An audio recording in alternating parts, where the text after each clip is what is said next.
Surabaya merupakan salah satu kota terbesar di Indonesia. Pada saat ini, Surabaya telah menghadapi berbagai macam dinamika di bidang lingkungan. Salah satunya merupakan ancaman pemanasan global, banjir, dan juga polusi.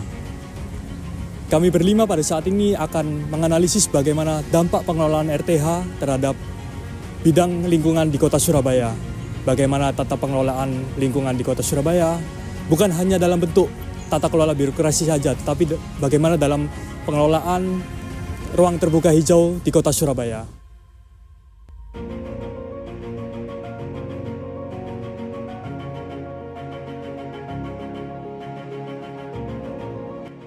Surabaya saat ini menghadapi beberapa masalah. Masalah yang paling signifikan adalah meningkatnya suhu kota, di mana kota Surabaya saat ini terasa sangat begitu panas. Hal ini menimbulkan beberapa hal, di mana panas yang sangat ekstrim ini mendorong orang-orang untuk menyalakan AC di setiap rumah yang ada. Sehingga hal ini akan memperburuk keadaan yang ada, di mana AC akan mengeluarkan suhu panas yang semakin besar.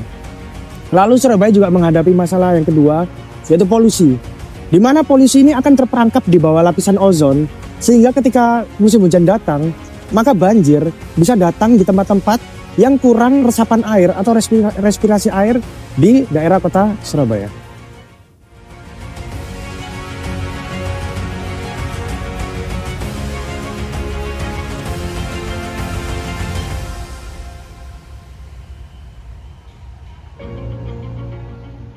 Menghadapi bencana hidrometeorologi, ruang terbuka hijau hadir sebagai solusi, sebagai penyeimbang antara pembangunan kota dan keseimbangan ekologi yang ada di kota Surabaya. Ruang terbuka hijau berfungsi sebagai penyerap karbon dioksida yang menyerap efek rumah kaca yang ada di Surabaya, sehingga menurunkan suhu mikro yang ada di kota Surabaya. Selain itu, akar pohon-pohon yang ditanam di ruang terbuka hijau juga berfungsi sebagai penyerap volume air yang menjadi penyebab utama banjir yang ada di kota Surabaya ini. Yang dapat kita sadari pada sudut-sudut ruangan di wilayah kota Surabaya ini adalah terdapat ruang terbuka hijau. Salah satunya adalah Taman Flora ini. Taman Flora ini dapat tidak hanya berguna sebagai ruang interaksi bagi masyarakat di kota Surabaya, namun juga berfungsi sebagai paru-paru bagi kota Surabaya. Selain ruang terbuka hijau di Taman Flora ini, juga ada ruang terbuka hijau lainnya seperti Taman Bungkul, Taman Harmoni Keputih, Kebun Raya Mangrove di Wonorejo, dan juga Gunung Anyar. Hal ini membuktikan bahwa pemerintah kota Surabaya cukup mementingkan kondisi ekologis seperti dengan adanya beberapa ruang terbuka hijau yang berfungsi sebagai paru-paru di kota Surabaya. Di sisi lain, RTH ini juga berfungsi sebagai resapan air dan juga pengurangan terhadap populasi udara.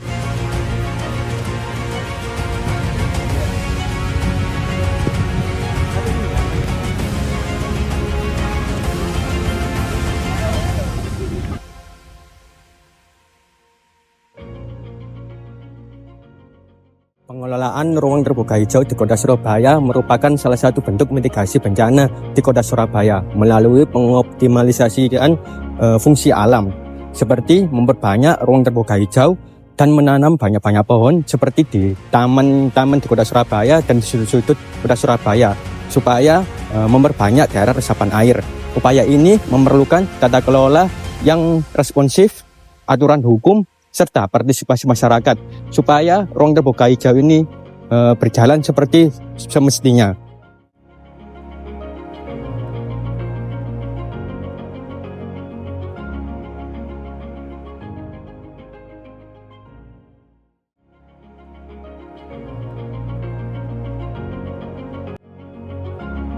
Menurut saya masih kurang ya.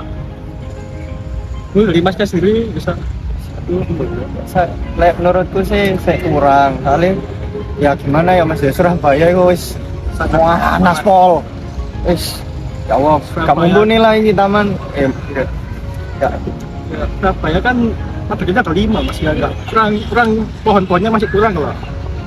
Menurut saya ya mungkin kita juga panas sekali, mungkin bisa ditambahkan lagi ke penanaman pohon-pohon lapis biar lebih boleh.